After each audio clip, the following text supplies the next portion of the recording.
बिस्मिल्लाहिर्रहमानिर्रहीम। अस्सलाम वालेकुम नाज़रीन, आप यूट्यूब चैनल देख रहे हैं। मैं इमरान खान हूँ। इमरान खान साहब की मुलाकात उनकी जो मुज़ाकराती कमेटी है उससे अभी भी नहीं करवाई गई और हुकूमत ने तकरीबन हाथ खड़े कर दिए हैं। अयाज सादिक ने कहा कि इमरान खान से पीटीआई मुज़ाकराती टीम की मुलाकात करवाना मेरा मैंडेट है, ना मेरी ज़िम्मेदारी है। हालांकि जो इनकी आपस में मुज़ाकराती कमेटी की मुलाकात हुई थी वहाँ पे बाकायदा लिखा गया था कि इमरान खान साहब से जाकर मिलेगी पाकिस्तान तहरीक इंसाफ की मुज़ाकराती कमेटी, उनसे मुशावरत करेगी और उनकी हदायत की रोशनी में फिर आगे का लायामल बनेगा और दोबारा मुलाकात होगी। लेकिन अब बार बार वज़रा कहते भी रहे हैं, जो हुकूमती मुज़ाकराती कमेटी है वो कहती रही है कि मुलाकात होनी चाहिए। इसमें नवाज शरीफ साहब की सियासत भी कार फरमा है और बार बार पाकिस्तान तहरीक इंसाफ को कहते हैं जी अपने तहरीरी मुतालबात दे दें। हालांकि इमरान खान साहब ने ट्वीट में भी अपने मुतालबात के 2 मुतालबात हैं मेरे मुज़ाकरात में, अखबारात के अंदर छप गए हैं, पूरी दुनिया को याद हो गए हैं। लेकिन ये 2 मुतालबात भी हुकूमत कहती है जी लिख के दें तो हम मानेंगे। तो इसकी पहली वजह यह है कि नवाज शरीफ को ताने देने के लिए कोई एक कागज़ मैसर आ जाए कि नवाज शरीफ साहब जो है ना वो जलसों में खड़े होकर वो कागज़ दिखाएं, ये देखो जी ये मुतालबात इमरान खान करता रहा है, ये इस तरह करके ना नवाज शरीफ को सियासत करने के लिए कोई पेपर मिल जाए। तो इमरान खान के पास तो साइफर था, वो बहुत बड़ा पेपर था। तो नवाज शरीफ साहब जो है ना वो मर्सिडीज़ के बदले में अपनी 3 पहिए वाली साइकिल हासिल करना चाह रहे हैं कि मैं भी किसी तरह कोई सियासत के अंदर आ जाऊँ कि ये मुझे तहरीरी तौर पर मुतालबा मिल जाए। तो इमरान खान साहब ने कहा दो पहिए लिख के दो, लिख के दे इनको मुतालबात। तो पाकिस्तान तहरीक इंसाफ पहले देना नहीं चाह रही थी। उसकी 2 वजूहत जो समझ आ रही थी, एक ये कि मियाँ नवाज शरीफ साहब चाहते हैं कि उनको कोई तहरीरी चीज़ मिल जाए जिसको कल को वो कहें जी एनआरओ मांग रहे थे, ये कर रहे थे, वो कर रहे थे।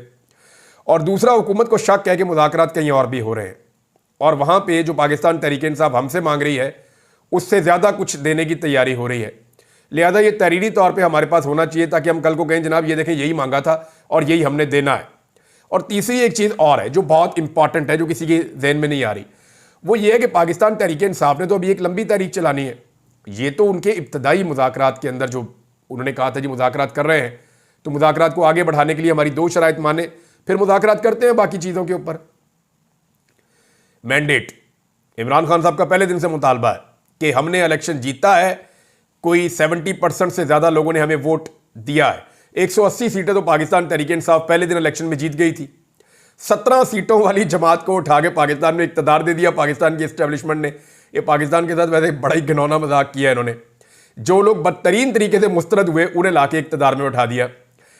और हैरत की बात आप ये देखें कि 26वीं आईनी तरमीम के नतीजे में जो गैर आईनी, मैं उसे गैर आईनी इसलिए कह रहा हूं कि मैं 26वीं आईनी तरमीम को ठीक नहीं समझता और मेरा यह हक है कि मैं उसको ठीक समझूं या गलत समझूं।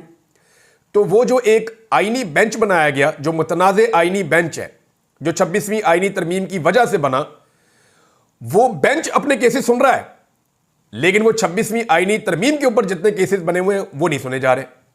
मजे की बात आप ये देखें, यानी आपको हैरत होगी इस बात से कि जो मेन मसला है कि 26वीं आईनी तरमीम ठीक है या गलत है, वो केस नहीं सुना जा रहा। लेकिन 26वीं आईनी तरमीम के नतीजे में जो कुछ तनाज़ा खड़ा हुआ है वो चल रहा है।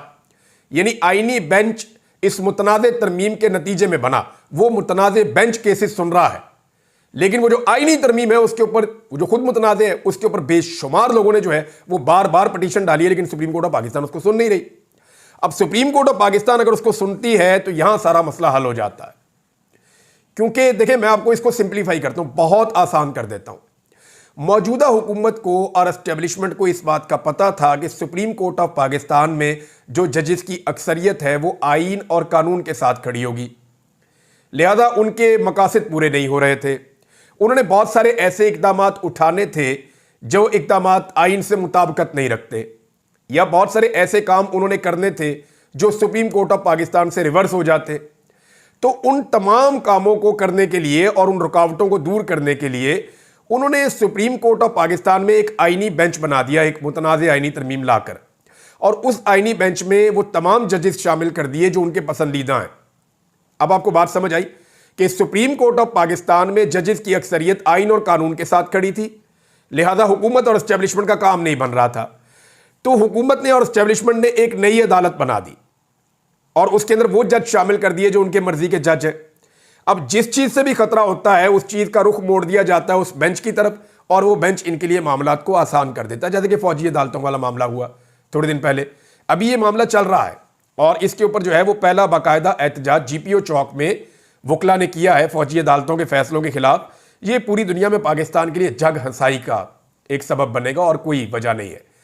जस्टिस जमाल मंदोखेल साहब ने कहा कि किसी को कैद तन्हाई में रखना खुद एक बहुत बड़ी सजा है। कोई 2 दिन अकेला कैद में नहीं रह सकता। 2 दिन का उन्होंने वर्ड बोला है। मैं खुद भी 14 रोज जेल में रहा हूं। सुबह नमाज के बाद बाहर छोड़ देते थे। कुछ कैदी खेल वगैरह भी खेल लिया करते थे। ये जस्टिस जमाल मंदोखेल साहब ने कहा है। इसके बाद जस्टिस मुसर्रत हलाली साहबा ने कहा कि कैदियों को बाहर निकलने दें, धूप लगवाने दें, इसमें क्या मसला है। अब ये दोनों जजों को मैं एक बात बताता हूं, आप दोनों सुप्रीम कोर्ट ऑफ पाकिस्तान के जज हैं। 142 दिन में अकेला रहा हूं, 142 दिन। वो तकलीफ मैं आपको बता नहीं सकता। और मैं अकेला नहीं हूं, और बहुत सारे लोग वहां पे चिल्ला रहे होते थे, उन्हें मार पड़ रही होती थी। अकेला रखते हैं, टॉर्चर करते हैं, बात नहीं करते, सलाम का जवाब नहीं देते, खाना कुत्ते की तरह डालते हैं, ऐसे नीचे से फेंकते हैं। इस तरह होता है वहां पे कैद तन्हाई के अंदर। इंसान की सेल्फ रिस्पेक्ट ही खत्म कर देते हैं, बंदे को ज़हनी मरीज बना देते हैं। इतने जालिम है ये एजेंसियों वाले जो पाकिस्तान में बंदों के साथ होता है। और क्या जुर्म क्या था? सिर्फ ये कि इख्तलाफ राय, और तो कुछ नहीं था। मैंने 10 दफा उन्हें कहा यार मुझे धूप में निकाल दो 2 मिनट के लिए, मुझे कोई पौधा दिखा दो, मैं कोई ग्रीनरी देखना चाहता हूं, वो बाहर निकालो 5 मिनट के लिए, वो भी नहीं कर रहे थे। तो आप दोनों को मैं ये बता दूं कि आज आप सुप्रीम कोर्ट ऑफ पाकिस्तान में जिन हुकूक की बात कर रहे हैं वो पाकिस्तान में मिलते ही नहीं है। मैं यहां पे एक बेबसी की तस्वीर बना रहा और आपके चीफ जस्टिस ने मुझे, मैं कई दफा कहता रहा, उसने मुझे नहीं बुलाया। और जब आपकी अदालत में मेरे बारे में नाम लिया गया तो उसने कहा वो कौन है।